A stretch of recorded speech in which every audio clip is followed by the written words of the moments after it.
Soundstripe.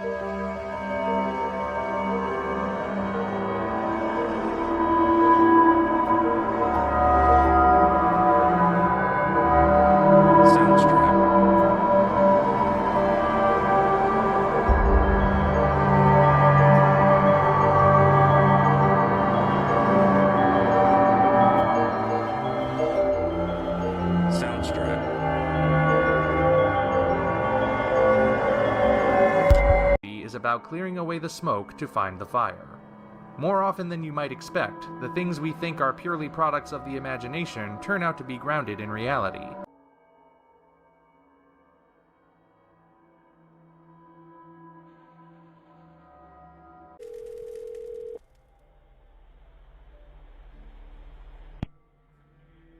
County 911, what's the address of your emergency? I'm driving on 210. I just crossed the Black River, and I thought I saw a guy standing on the side of the road bleeding. Okay, where are you at, sir? I'm on 210. I just crossed the Black River. I'm heading towards 53 East. I just passed Patriots Watch. Okay, so you're over near Morse Creek? Yes. Okay. And did you saw a man standing on the side of the road?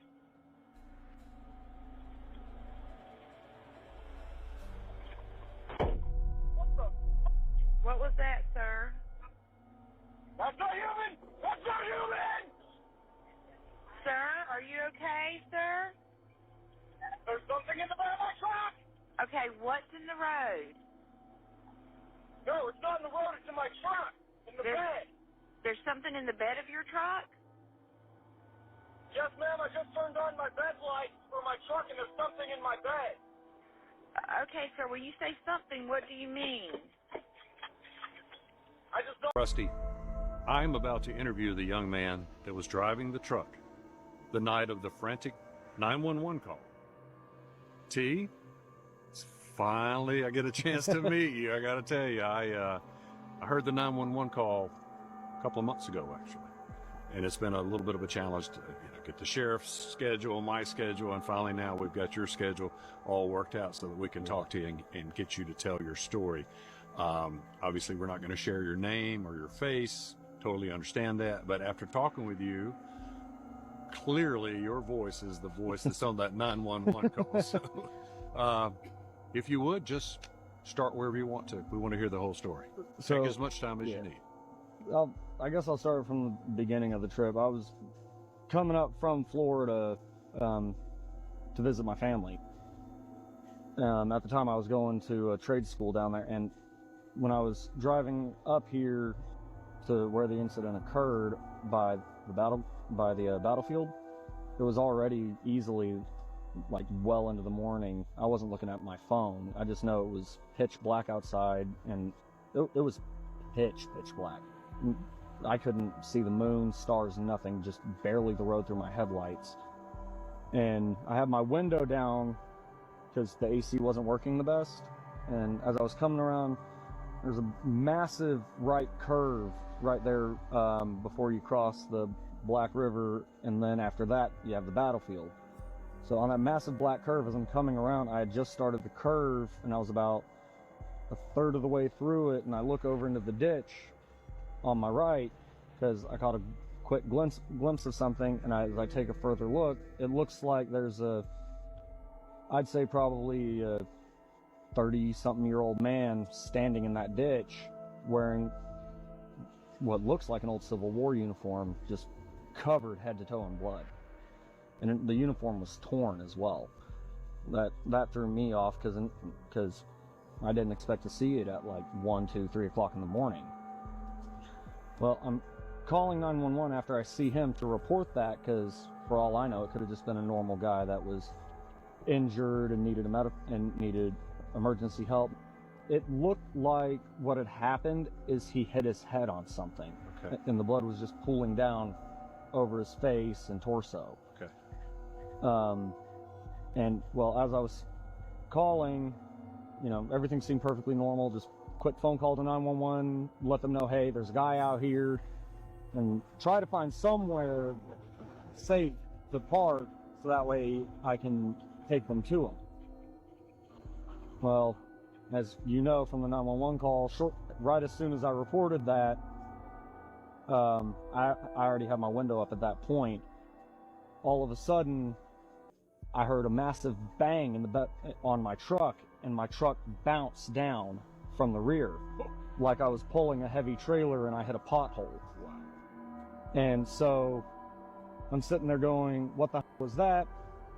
Which I'm pretty sure you heard me yell, what the hell?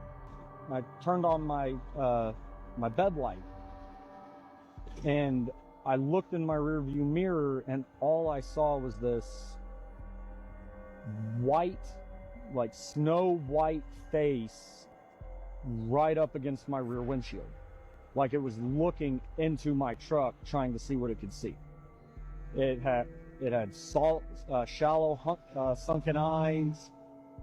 It had no nose. Just think if you took skin and put it on a human skull and stretched it thin. Couldn't see any ears, just that. And immediately I just started screaming. I didn't realize until afterwards that I had said that's not human on the call, because it was just the first thing I started screaming, because I was terrified. I didn't have my firearm with me, nothing. All I had was a wood splitting axe. So that's all I had. So, and my truck is loud as is, and it picks up speed fairly easily. Well, my truck at the time, it had a gas-powered 6-liter V8 Vortec on it, and it was a proper dual exhaust, hence why I had the window up, because that truck is nice and loud. Okay. Well, I'm doing in between like 55, 60 miles an hour when this happens, and I just stomped on the gas for a second. When I looked at the speedometer before I slammed on my brakes, I was doing maybe 80. And I slammed on those brakes with all my might, and I went from like 80 miles an hour down to like 35 in just like a couple of seconds. And all I see is this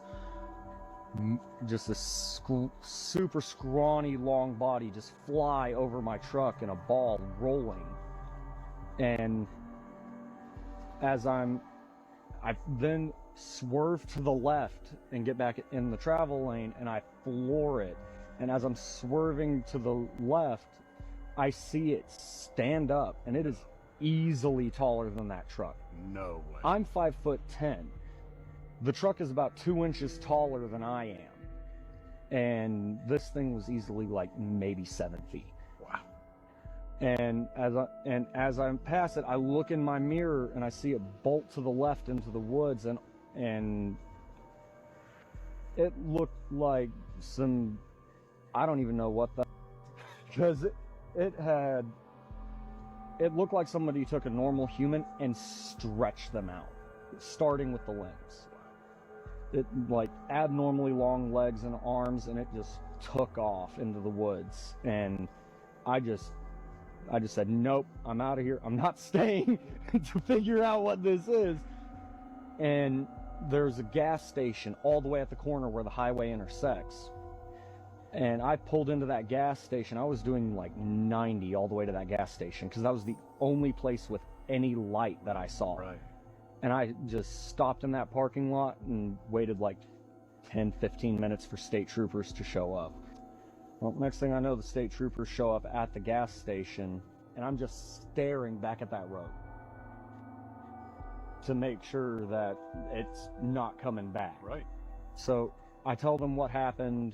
They proceed to look at my truck, look in the bed of the truck, look on top of the cab, and on top of the cab, clear as day, you can see like it was scratching trying to get into my truck. Really?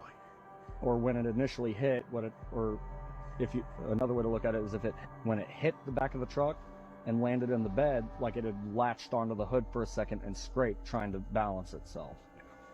And you could see that clear as day. I mean, there was a couple of scratches from like squirrels and tree branches, but those stuck out because it looked like it had landed like this and just ripped backwards. And Well, they asked me to take them approximately where it happened, and I mean, when it's the middle of the night and you're going the opposite direction of where you just came, your sense of direction's a little off. Right. So I took them back to approximately where I believe it was, because I couldn't see. I didn't remember any landmarks because I was going from the other way. But there was an S curve, and I think I took them. I think I might have taken them on accident to the S curve, but the incident happened before that S curve because I hit that S curve going about 65 miles an hour, 70 miles an hour. I still remember the jolt of the truck, the fear, everything. I remember pretty much everything just in that one moment. I looked at the truck the next morning. Sure enough, scratch marks are right there on the roof of the truck. What were the reaction of the law enforcement officers that showed up? The law enforcement officers, when they showed up, they were skeptical. Although now they might not be as much. But at the time, the troopers especially seemed skeptical.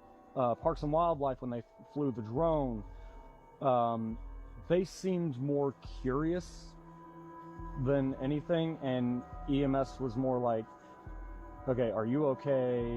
And they went and looked for the other guy and couldn't find him. So the state patrol were there, Yes. EMS, Yes. wildlife, and the sheriff's department. Yes. I guess because we interviewed the sheriff, so Yes. he had deputies out. And I think one of them might have broken off after the initial contact with me, but I know one of them was with me. I was still in fight or flight when they told me, hey, can you go back and show us? Because I did not want to go back at all. I don't blame you at all.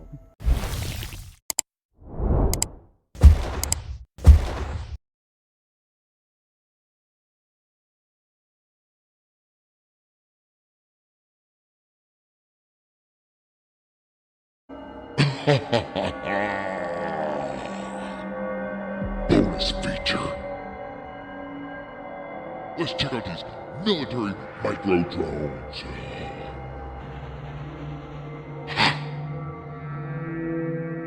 Did you know these military micro drones has the ability to fly into your homes, chill, and record everything that you do?